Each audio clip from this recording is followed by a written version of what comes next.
13장. 나는 사람의 방언과 심지어 천사들의 말을 할 수 있습니다. 그러나 사랑이 없으면 나는 한낱 울리는 노새나 시끄러운 심벌지가 된 것입니다. 나는 예언의 은사를 가지고 모든 신비를 헤아리고 모든 것을 알고 산을 옮길 만한 충분한 믿음을 가질 수 있습니다. 그러나 사랑이 없으면 나는 아무것도 아닙니다. 나는 내가 가진 모든 것을 포기하고 심지어 내 몸을 불살라지도록 넘겨줄 수 있습니다. 하지만 사랑이 없으면 나는 아무것도 얻지 못합니다. 사랑은 참고 친절하고 시기하지 않고 자랑하지 않고 교만하지 않고 무례하거나 이기적이지 않고 쉽게 화내지 않고 잘못을 기억하지 않습니다.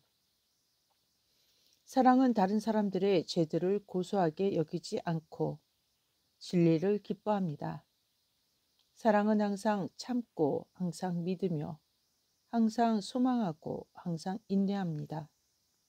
사랑은 절대로 없어지지 않습니다.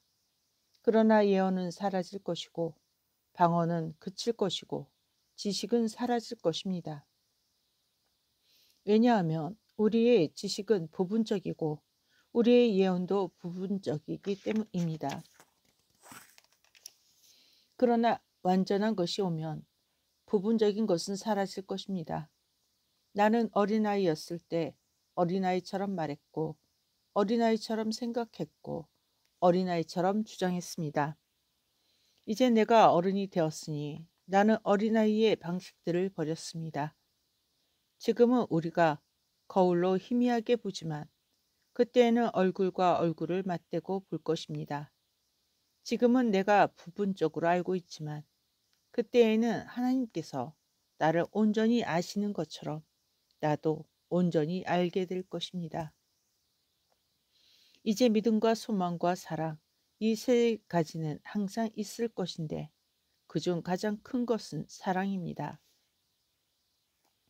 14장. 사랑을 추구하십시오. 그러나 성령의 일들을 계속 간절히 구하십시오. 특별히 예언할 수 있도록 구하십시오. 방언으로 말하는 사람은 사람에게 말하는 것이 아니라 하나님께 말하는 것입니다. 그가 성령의 능력으로 비밀들을 말하기 때문에 아무도 이해할 수 없습니다. 그러나 예언하는 사람은 사람들에게 말하여 그들을 세우고 격려하고 위로합니다. 방언을 말하는 사람은 자신을 세우지만 예언하는 사람은 공동체를 세웁니다. 나는 여러분 모두가 방언으로 말하길 바라지만 여러분 모두가 예언하기를 더욱 바랍니다. 누가 해석해 주어 공동체가 도움을 받는 경우가 아니라면 예언하는 사람이 방언을 말하는 사람보다 더 위대합니다.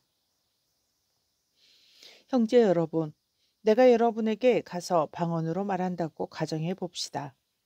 내가 방언만 말하고 여러분에게 계시나 지식이나 예언이나 가르침을 주지 않는다면 여러분에게 무슨 유익이 있겠습니까? 플루트나 하프 같은 생명이 없는 악기라도 한 음이 다른 음과 구별될 수 없다면 누가 그 선율을 알 수 있겠습니까? 그리고 나팔이 확실하지 않는 소리를 내면 누가 전투를 준비하겠습니까? 여러분도 마찬가지입니다. 여러분이 혀로 분명하지 않는 말을 하면 다른 사람이 여러분의 말을 어떻게 알아들을 수 있겠습니까? 결국 여러분은 허공에 말하게 될 것입니다. 세상에는 분명 온갖 종류의 소리가 있지만 전혀 의미 없는 소리는 없습니다. 그러나 말하는 사람의 소리가 무슨 뜻인지 모른다면 나는 말하는 사람에게 외국인이 되고 말하는 사람은 내게 외국인이 될 것입니다. 여러분도 마찬가지입니다. 여러분은 성령의 일을 간절히 구하는 사람들이니 특별히 공동체를 세우는 데 도움이 되는 것을 구하십시오. 그러므로 방언으로 말하는 사람은 통역할 수 있는 능력을 달라고 기도해야 합니다. 내가 방언으로 기도하면 내 영이 기도하지만 내 마음에는 아무런 결실이 없습니다. 그러면 어떻게 해야 좋겠습니까? 나는 영으로 기도하고 마음으로도 기도할 것입니다. 나는 영으로 찬양하고 마음으로도 찬양할 것입니다. 그렇지 않고 그대가 영으로 감사드리면 아직 많은 가르침을 받지 못한 사람이 그대가 무슨 말을 하는지 알지 못하는데 그대가 감사를 마칠 때 어떻게 아멘이라고 말할 수 있겠습니까? 의심할 여지 없이 그대는 아주 멋지게 감사하지만 다른 사람은 세워지지 않습니다. 나는 여러분보다 여러 방언을 더 많이 말하는 것에 대해 하나님께 감사드립니다. 그러나 나는 공동체 모임에서 방언으로 1만 마디 말을 하기보다 다른 사람을 가르칠 수 있도록 내 마음으로 5마디를 하겠습니다. 형제 여러분, 생각하는 것이 어린아이가 되지 마십시오. 악에 대해서는 유아처럼 되고 생각하는 것은 어른이 되십시오. 토라에 이렇게 기록되어 있습니다. 나는 외국인들의 입술을 통해 다른 방언으로 이 백성에게 말할 것이다. 그래도 그들은 내 말을 듣지 않을 것이다. 아도나이께서 말씀하신다. 이처럼 방언은 믿는 자들이 아니라 믿지 않는 자들을 위한 표적이며 예언은 믿지 않는 자들이 아니라 믿는 자들을 위한 것입니다. 그래서 온 공동체가 함께 모여 모든 사람이 방언으로 말하고 있는데 가르침을 받지 못한 자들이나 믿지 않는 자들이 들어온다면 그들이 여러분을 미쳤다고 하지 않겠습니까? 그러나 여러분이 모두 예언을 하는데 어떤 믿지 않는 사람이나 가르침을 받지 못한 사람이 들어온다면 그가 모든 사람에 의해 죄를 깨닫고 심판을 받아 그 마음에 숨겨진 것들이 드러나게 될 것입니다. 그래서 그가 얼굴을 바닥에 대고 엎드려 하나님을 경배하면서 하나님께서 정말 여러분 가운데 계십니다 라고 말할 것입니다. 형제 여러분, 우리의 결론은 무엇입니까? 여러분이 함께 모일 때마다 누구든지 시편 찬양을 하고 가르치고 계시를 전할 준비를 하십시오. 또 방언의 은사를 사용하거나 통역할 준비를 하십시오. 그러나 모든 것은 덕을 세우기 위해서 해야 합니다. 방언의 은사를 사용한다면 2사람 또는 많아야 3사람이 차례대로 하고 누군가가 통역하도록 하십시오. 만일 공동체가 모일 때 통역할 수 있는 사람이 없으면 방언을 말하는 사람은 잠잠히 자신과 하나님께만 말해야 합니다. 2~3명이 예언자가 말하게 하고 다른 사람들은 그들이 말하는 것을 검토해 보십시오. 그리고 앉아있는 예언자에게 어떤 것이 계시되면 첫 번째 사람은 잠잠히 있어야 합니다. 여러분은 모두 한 사람씩 예언할 수 있으며 그 결과로 모든 사람이 무엇인가를 배우고 모든 사람이 격려를 받게 될 것입니다. 또한 예언자들의 영은 예언자들의 통제를 받습니다. 왜냐하면 하나님은 무질서의 하나님이 아니라 샬롬 평안의 하나님이시기 때문입니다. 하나님 백성의 모든 공동체에서처럼 아내들은 공동체가 모일 때 침묵을 유지하도록 하십시오. 그들에게는 말하는 것이 허락되지 않았습니다. 오히려 토라가 말씀하는 것처럼 여자들은 복종하십시오. 만일 아내들이 알고 싶은 것이 있으면 집에서 남편에게 물어보게 하십시오. 여자가 공동체 모임에서 말하는 것은 부끄러운 일입니다. 하나님의 말씀이 여러분에게서 나왔습니까? 아니면 여러분이 말씀을 받은 유일한 사람들입니까? 만일 누구든지 자신이 예언자이거나 성령을 받았다고 생각하면 내가 여러분에게 쓰고 있는 이것이 주님의 명령임을 알아야 합니다. 그러나 누구든지 이것을 인정하지 않으면 그 사람을 인정하지 마십시오. 나의 형제 여러분, 그러므로 예언하기를 간절히 구하고 방언 말하는 것을 금하지 마십시오. 그러나 모든 것을 적절히 질서 있게 하십시오. 15장 형제 여러분, 이제 나는 여러분에게 선포하고 여러분이 받고 그 가운데 선 복음을 기억나게 하려고 합니다. 내가 여러분에게 선포한 그 말씀, 메시지를 굳게 붙잡으면 여러분은 그 복음으로 구원을 받을 것입니다.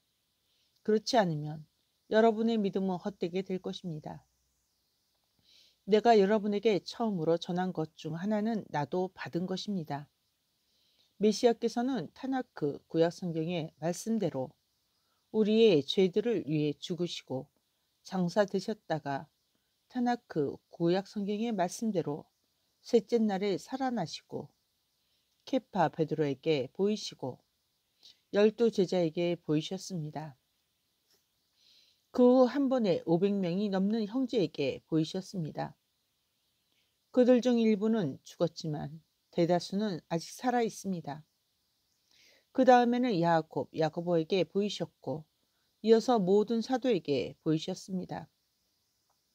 그리고 비록 내가 부적절할 때에 태어났지만 그분은 마지막으로 내게 보이셨습니다. 나는 하나님의 메시아를 믿는 공동체를 박해했기 때문에 사도 중 가장 작은 자이며 사도라고 불릴 자격이 없는 사람입니다. 그러나 하나님의 은혜로 지금의 내가 되었고 내가 주신 그분의 은혜는 헛되지 않았습니다. 오히려 나는 그들보다 더 열심히 일했습니다. 그러나 그것은 내가 한 것이 아니라 나와 함께 하신 하나님의 은혜입니다. 어쨌든 이것은 나와 그들이 선포하는 것이며 여러분이 믿는 것입니다. 메시아께서 죽은 자 가운데서 살아나셨다고 선포되었는데 여러분 중 일부는 죽은 자들의 부활 같은 것은 없다고 말하니 어떻게 된 일입니까? 만일 죽은 자들의 부활이 없다면 메시아도 살아나지 못하셨을 것입니다. 메시아께서 살아나지 못하셨다면 우리가 선포한 것은 헛되고 여러분의 믿음도 헛됩니다. 또한 우리는 하나님께서 메시아를 살리셨다고 증언했기에 거짓 증인들로 드러날 것입니다. 죽은 사람들이 살아나는 것이 사실이 아니라면 하나님께서 메시아를 살리시지 않았을 것입니다. 죽은 사람들이 살아나지 못한다면 메시아도 살아나시지 않았을 것입니다. 메시아께서 살아나시지 않았으면 여러분의 믿음은 헛되고 여러분은 여전히 죄들 가운데 있을 것입니다.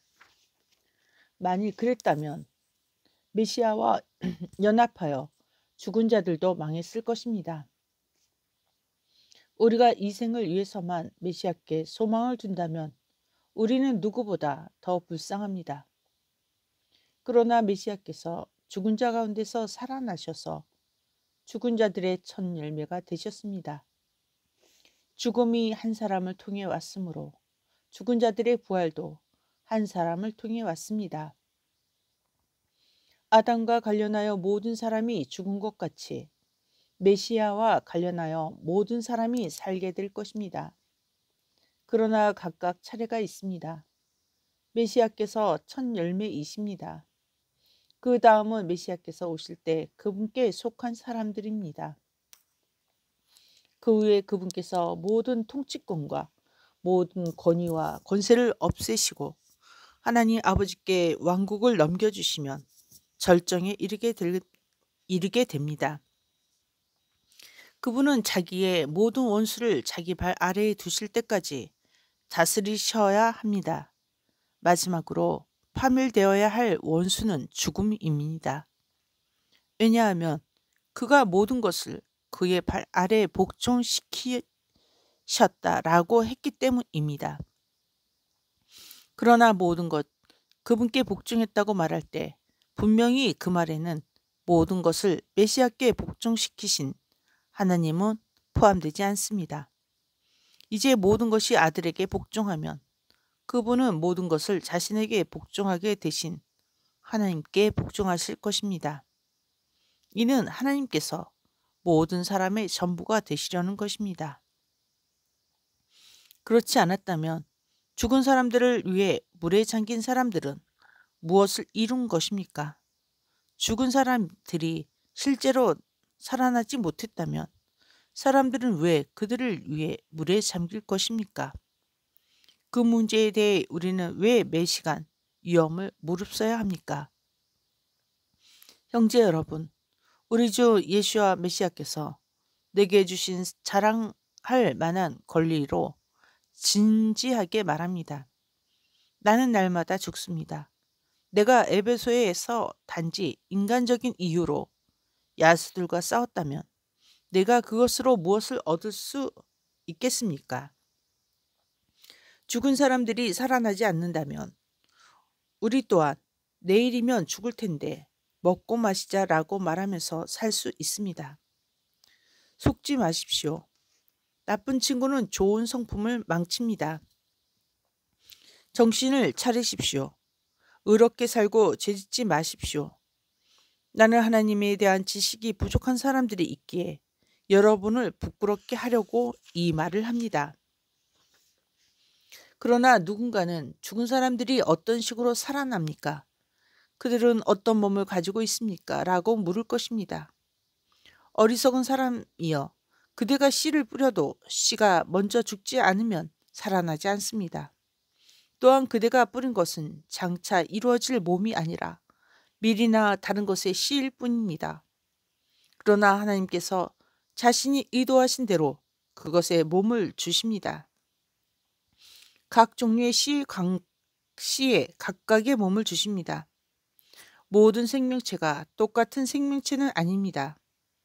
인간의 육체가 다르고 짐승의 육체가 다르고 새의 육체가 다르고 물고기의 육체가 다릅니다.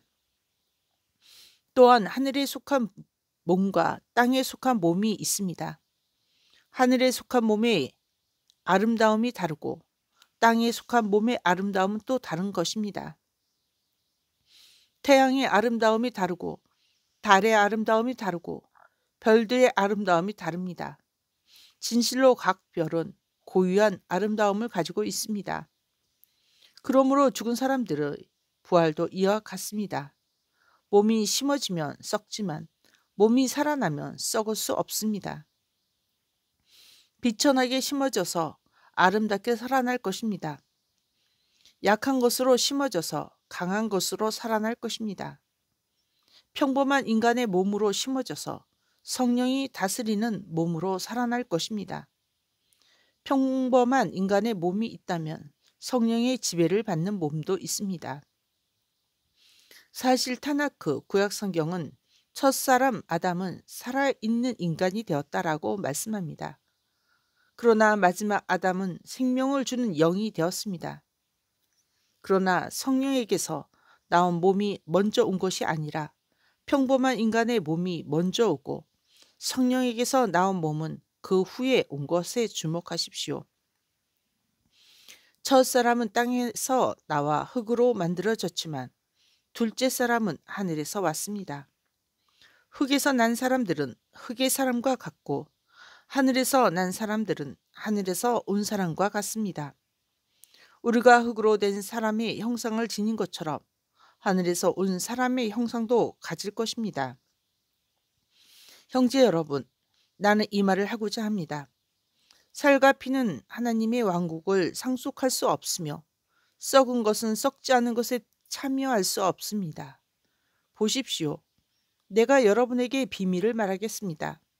우리는 모두 죽지 않을 것입니다. 우리 모두 변화될 것입니다. 이 일은 마지막 쇼파르, 양강나팔을 불 때 눈 깜짝할 사이에 일어날 것입니다. 쇼파르, 양강나팔이 울릴 것이며 죽은 사람들이 영원히 살도록 일으켜질 것입니다. 그리고 우리도 변화할 것입니다. 이 썩을 몸은 썩지 않음을 입어야 하고 이 죽은 몸은 죽지 않음을 입어야 합니다. 썩을 몸이 썩지 않음을 입고 죽을 몸이 죽지 않음을 입을 때 타나크 구약 성경에 기록된 말씀이 성취될 것입니다. 죽음이 승리에 의해 삼켜졌다. 죽음아, 너의 승리가 어디 있느냐? 죽음아, 너의 독침이 어디 있느냐? 죽음의 독침은 죄입니다. 죄는 토라에서 그 능력을 끌어냅니다.